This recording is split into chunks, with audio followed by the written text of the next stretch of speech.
My parents were seated at a small table near the exit while strangers filled the front rows. When I asked why, my mother-in-law smiled and said, "Some people don't belong in the spotlight." My fiancé shrugged that I kept quiet, but the next morning their lives began to fall apart because my parents were seated at a small table near the exit while strangers filled the front rows. I noticed it the moment I walked into the reception hall. The stage was decorated with white flowers and soft lights. The long tables closest to us were already packed with people I barely knew. My fiancé's parents had invited business partners, investors, and people whose names I had only heard once or twice. Then I saw my mom and dad. Their table was pushed almost against the emergency door. 2 folding chairs had been added to the side like an afterthought. A waiter walked past them 3 times without stopping. My mother sat with her hands folded on the tablecloth. My father kept glancing around the room like he was waiting for someone to tell him he was in the wrong place. I walked over. "Why are you sitting here?" I asked. My mom gave a small smile. "It's fine. Your future mother-in-law said these seats were quieter."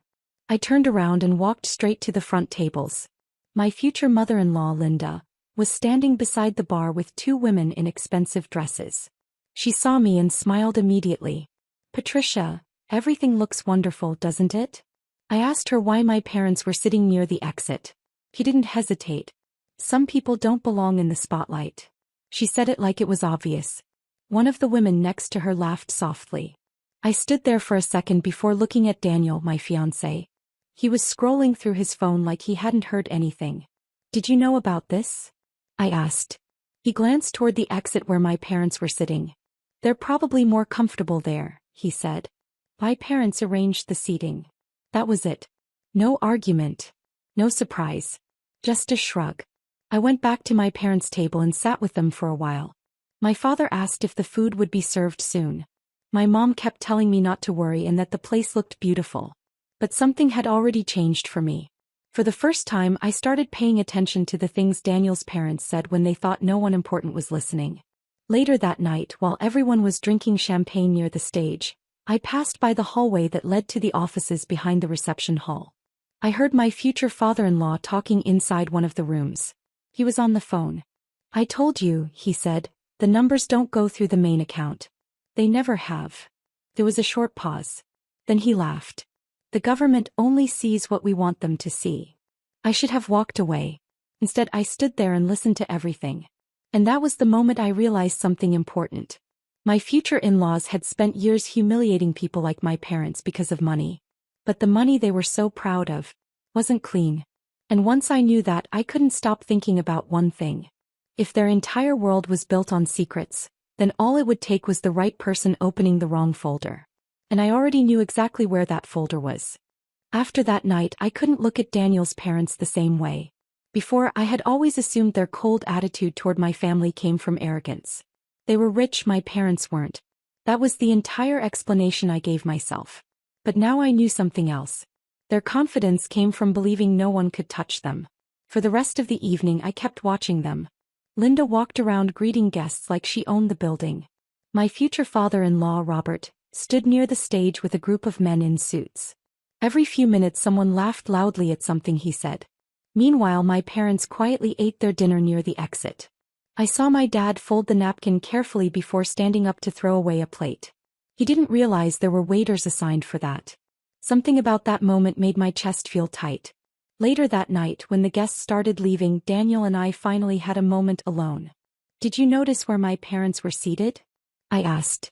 He looked confused for a second. "They seemed fine. They were at a table by the exit." Daniel shrugged again. "My parents probably organized everything based on the guest list. Most of the people in front are important for the business." "Important?" I stared at him. "My parents are important to me." He looked irritated. "Patricia, don't start a fight over seating arrangements." That was when I stopped talking. Not because I agreed with him. Because I realized something I hadn't wanted to admit. Daniel had grown up in the same world as his parents. To him, everything that happened that evening made sense. The next morning I woke up earlier than usual. Daniel was still asleep beside me. My phone buzzed with a message from my mom. She had sent a photo. It was a picture of her and my dad in front of their small house. My dad was holding a shovel and smiling like he always did after finishing work in the yard. The message said one sentence. "We're proud of you." I stared at the screen for a long time. Then I remembered the conversation I had overheard in the hallway. The numbers don't go through the main account. The government only sees what we want them to see. At first I told myself it wasn't my problem. Families argue all the time. Maybe things would get better after the wedding. But the more I thought about it, the more details started connecting in my head. Over the past 2 years I had visited Robert's office dozens of times. I had seen documents on his desk. Financial reports. Boxes of records stacked against the wall. Once he even asked me to grab a folder from the storage room. At the time it meant nothing.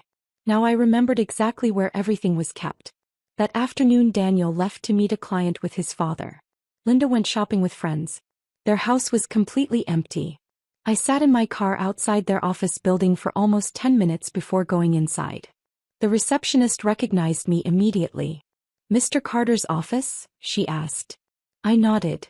She didn't ask any questions. When I walked into Robert's office, everything looked exactly the same as always. The large desk, the glass shelves, and the door that led to the storage room behind the office. My hands were shaking a little when I opened it. Inside were rows of gray filing cabinets and cardboard boxes filled with documents. At first I didn't know what I was looking for. Then I saw something strange. 2 folders with the same company name. One was thin. The other was almost overflowing with papers. I opened the thin one first. It contained the official financial records. Then I opened the second one. The numbers inside were completely different. And that was only the beginning. Because the deeper I looked into those files, the more I realized Daniel's parents weren't just hiding money. They had been running the same scheme for years. And I was now standing in a room full of proof. For a long time I just stood there in the storage room holding the folder. I kept expecting someone to walk in and ask what I was doing. But the office was silent. The first thing I noticed was how organized everything was. Robert wasn't careless. Each folder had dates, project names, and notes written in his handwriting. 2 systems existed for almost every transaction. One set of documents showed moderate profits, normal expenses, and taxes that looked perfectly legal. The second set showed the real numbers. Payments moved through accounts that didn't appear anywhere in the official records. Contracts were duplicated with altered amounts. Some companies listed in the paperwork didn't even seem real. I sat down on the floor and kept reading. Every few pages I saw another signature. Robert's. Sometimes Linda's. My stomach started to twist. This wasn't one mistake or a few hidden payments. It was a complete system. Something they had built carefully over years. One file caught my attention more than the others.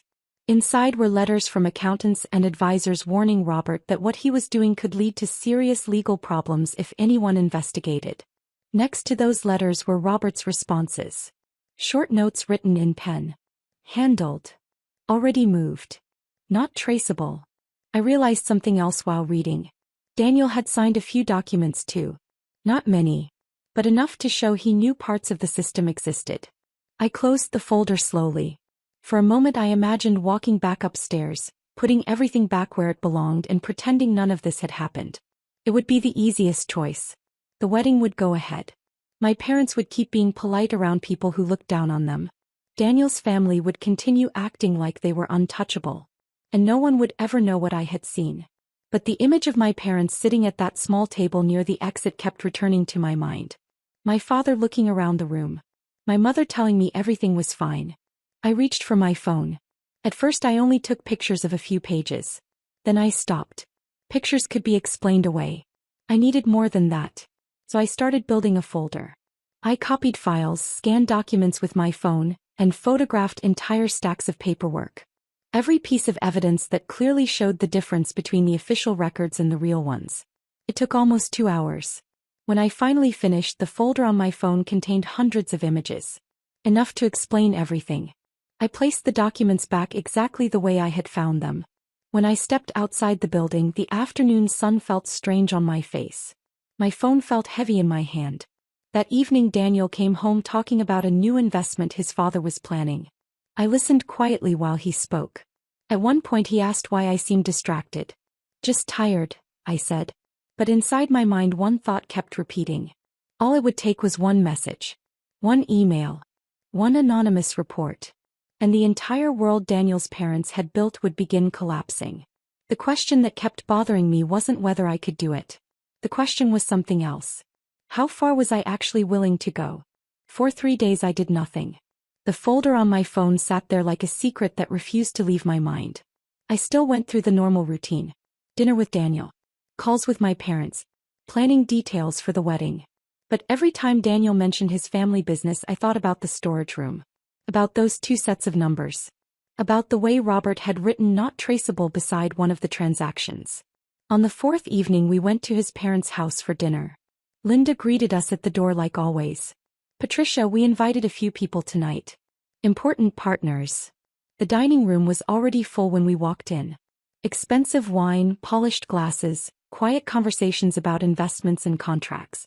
I noticed something immediately. Every guest had a name card at the table. Everyone except my parents. Linda leaned toward me while we were sitting down.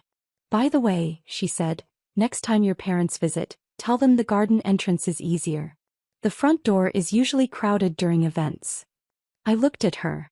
"The garden entrance?" She nodded casually. "It's more appropriate." For a moment I didn't say anything. Then dinner started. Robert spent most of the evening talking about how difficult it was to run a successful company in a country where taxes were so high. Several of the guests agreed with him. Daniel laughed along with them. At one point Robert raised his glass. "To people who know how to build something valuable." Everyone clinked glasses. I took a small sip of wine and looked around the table. They all looked comfortable, confident, untouchable. That night when we returned home, Daniel fell asleep quickly. I stayed awake in the living room with my laptop. The folder on my phone had already been copied to the computer. Hundreds of images, contracts, account numbers, internal reports. I organized them into categories: undeclared income, fake invoices, shell companies. By midnight everything was arranged in a single file. All that remained was choosing where to send it. I searched for the website of the tax authority. There was a section for anonymous reports. They even provided instructions for submitting evidence. For a long time my finger hovered over the keyboard. Once I sent it, there would be no way to undo it. Daniel's parents could lose everything. Their company, their reputation, maybe even their freedom. But then another memory appeared in my mind. My parents sitting quietly at that table near the exit while strangers filled the front rows. Some people don't belong in the spotlight. That was what Linda had said. I looked at the screen again. Then I attached the file.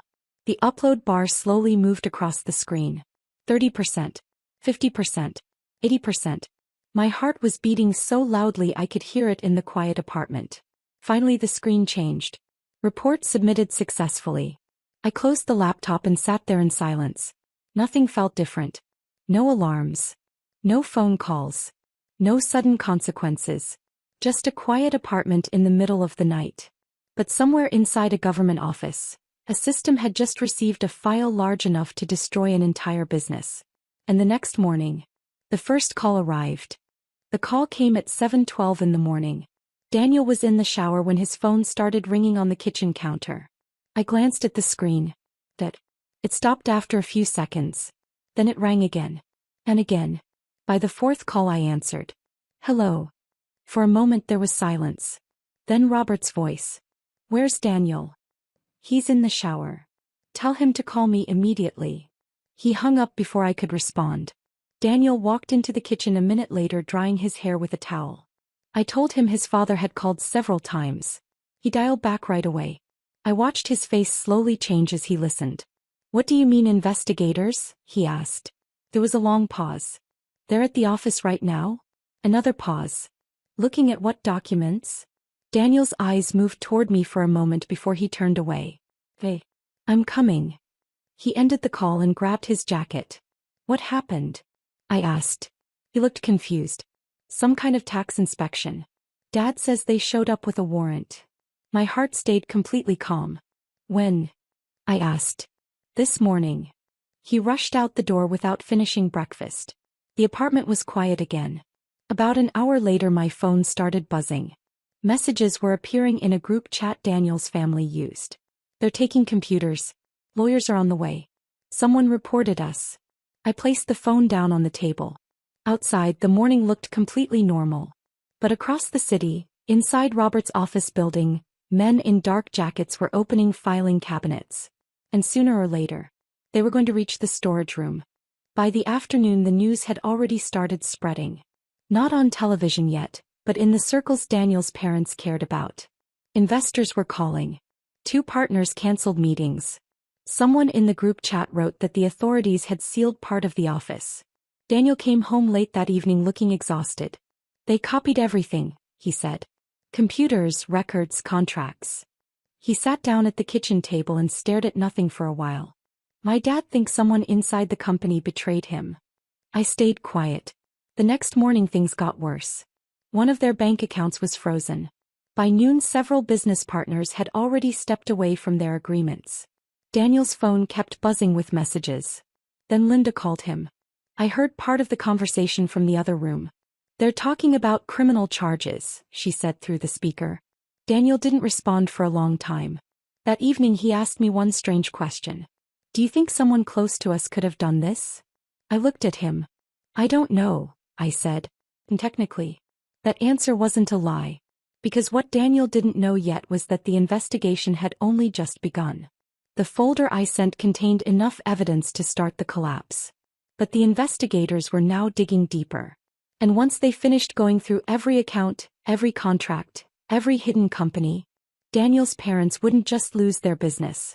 They would lose everything they had built their lives around. And the most surprising part was this. Even while their world was falling apart, they still had no idea who had opened the door for it to happen.